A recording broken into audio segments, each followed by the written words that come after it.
Next हम देखेंगे compound interest का क्वेश्चन, मतलब कंपाउंड का चक्रवृद्धि ब्याज के प्रश्न। इसका जो फार्मूला होता है, जैसे अमाउंट अगर पूछ दिया किसी का, E equal to P into 1+R/100 पे power T when compounded annually, मतलब जो कंपाउंड हो वो सालाना हो, मतलब पर ईयर हो।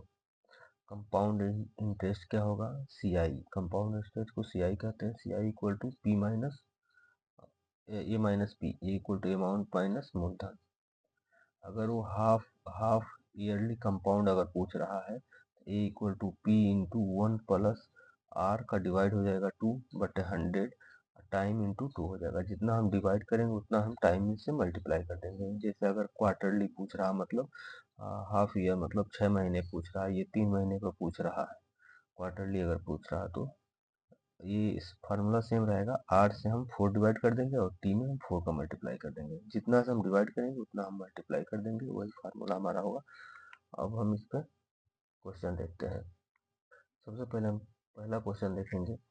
10,000 रुपये पर 10% वार्षिक दर से 2 वर्ष के लिए चक्रवृद्धि ब्याज कितना होगा? मतलब चक्रवृद्धि ब्याज CI का वैल्यू कितना होगा? CI equal to A minus P. अब CI की वैल्यू पूछ रहा है, CI हमारा कितना होगा? तो सबसे पहले हमारा क्या है कि ए इक्वल टू जो है, ए का फार्मूला होता है P इंटू 1+R/100 पे पावर T।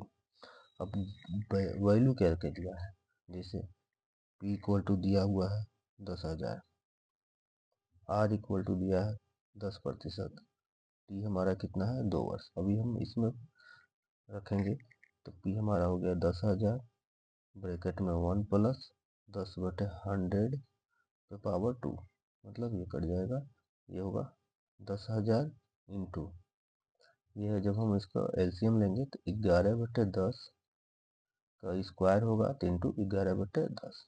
2 बार स्क्वायर है तो 2 बार लिख देंगे, दोनों जीरो से कट जाएगा। उसके बाद ए का जो वैल्यू आ जाएगा हमारा 11 ग्राम 121, ये जीरो,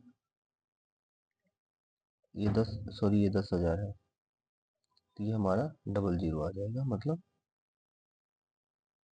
12,100 रुपये हो जाएगा ये। अब पूछ रहा है कंपाउंड इंटरेस्ट। कंपाउंड इंटरेस्ट का ये फार्मूला है। तो एक हमारा वैल्यू आ गया 12,100 माइनस हमारा पी मूलधन कितना है 10,000। जब हम इसको माइनस करेंगे तो हमारा आएगा 2,100 रुपया। ये हमारा आंसर आ जाएगा। ये हमारा कंपाउंड इंटरेस्ट होगा। अब हम नेक्स्ट क्वेश्चन देखेंगे। 5,000 रुपये पर 8% वार्षिक दर से 3 वर्ष का चक्रवृद्धि ब्याज, मतलब वार्षिक संयोजन, मतलब कितना होगा? मतलब चक्रवृद्धि ब्याज क्या होगा? तो चक्रवृद्धि ब्याज CI का वैल्यू क्या होगा? ठीक है, दिया क्या है, E इक्वल टू 5,000 सबसे पहले लिखेंगे, R equal to 8% and T equal to 3 वर्ष। तो हमारा फार्मूला होता है, फार्मूला हमारा A equal to P into 1+R/100 पे पावर T। अब हम इसमें वैल्यू रखेंगे 5,000 इंटू 1+R कितना हमारा 8/100, समय कितना है 3। तो इसको जब हम कट करेंगे, ये हमारा आ जाएगा 5,000 इंटू 1+0.08 पे पावर 3। ये की जो वैल्यू आ जाएगी फिर से हमारा यहाँ पे 5,000 ब्रैकेट में 1.08 पे पावर 3। जब हम इसको मल्टीप्लाई करेंगे तो आ जाएगा 6,298.56। जब हम इसको मल्टीप्लाई करेंगे तो ये हमारा ए की वैल्यू आ जाएगी। अब CI कंपाउंड इंटरेस्ट क्या होता है? कंपाउंड इंटरेस्ट होता है ए माइनस पी। ए की वैल्यू हमारा 6,298.56 है, माइनस पी, पी हमारा कितना है 5,000। जब हम इसको माइनस करेंगे तो CI की वैल्यू कितना आ जाएगी 1,296.56। 5-6 रुपया। ये हमारा हो जाएगा आंसर। ये हमारा आंसर आ जाएगा। ये हमारा फॉर कंपाउंड इंटरेस्ट का फार्मूला के साथ हमारा सोल्यूशन है। एक राशि 2 वर्ष में 5% की दर से चक्रवृद्धि ब्याज पर 14,520 रुपया हो जाता है, मतलब चक्रवृद्धि ब्याज की दर से। तो मूलधन ज्ञात कीजिए। ठीक है, तो ये दिया हुआ है, हमारा फार्मूला होता है equal to P into 1 plus R/100 पे पावर कितना है T। मतलब चक्रवृद्धि ब्याज की दर से हमारा मिश्र धन कितना हो जाता है 14,500। मतलब ए की जो वैल्यू होती है 14,520 रुपये हो जाती है। आर इक्वल टू हमारा 15% हो जाता है।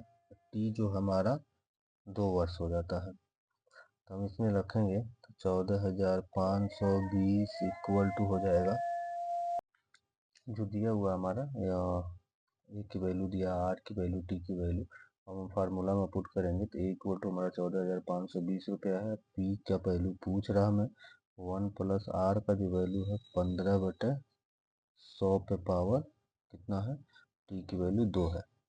जब हम इसको रख देंगे तो 14,520 बराबर पी इंटू, अब हम इसको कट करेंगे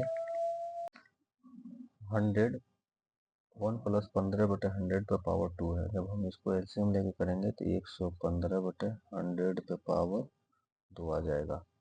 अब इसको क्या करेंगे, P इक्वल टू 14,520 इंटू ये 100 ऊपर चला जाएगा, 100 इंटू 100/115 इंटू 115।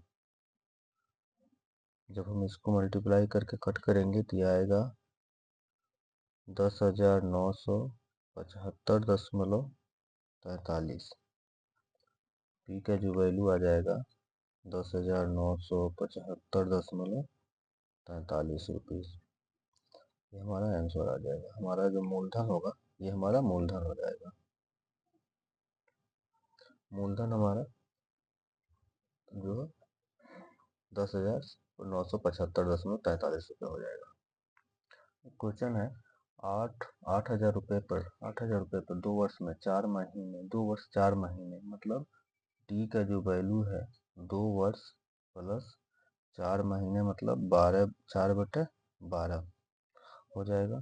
आर का जो वैल्यू है आर इक्वल टू 15% और हमारा पी का वैल्यू जो है 8,000 रुपया है। चक्रवृद्धि ब्याज दर से चक्रवृद्धि ब्याज कितना होगा, मतलब वार्षिक समय मतलब प्रतिवर्ष चक्रवृद्धि ब्याज हमारा कितना होगा। अब जब हम इसको सॉल्व करेंगे तो आ जाएगा 2.33 वर्ष। अब ए इक्वल टू पी की वैल्यू कितना है 8,000 प्लस 1 प्लस आर की वैल्यू कितना है 15/100 पे पावर 2.33। ये आ जाएगा 8,000 इंटू 115/100 पे पावर 2.33। ए की वैल्यू जब हम इसको सॉल्व करेंगे तो ये आ जाएगा 8,000 इंटू 1.15 पे पावर 2.33। जब हम इसको सॉल्व करेंगे तो आ जाएगा ये 1.15 का होल स्क्वायर जब हम करते हैं तो ये जो इसकी जो वैल्यू आती है होल स्क्वायर की 1.3225 ये होगी अप्रॉक्सीमेट। उसके बाद 1.15 जब 0.33 जब हम रख देंगे तो इसकी वैल्यू अप्रॉक्सीमेट 1.047 लगभग हो जाता है ये। तो इसलिए ए इक्वल टू 8,000 इंटू 1.3225 इंटू 1.047। जब हम इसको मल्टीप्लाई करेंगे तो ए की जो वैल्यू हमारी होगी 11,089। ये अप्रॉक्सीमेट मतलब लगभग हो जाएगी, 11,089 के लगभग हमारी हो जाएगी। अब कंपाउंड इंटरेस्ट पूछ रहा है तो ए माइनस पी, तो 11,089 माइनस 8,000, ये हो जाएगा 3,089। हमारा कंपाउंड इंटरेस्ट जो होता है 3,089 हो जाएगा, ये हमारा आंसर हो जाएगा। इस क्वेश्चन का ये हमारा सोल्यूशन हो जाएगा।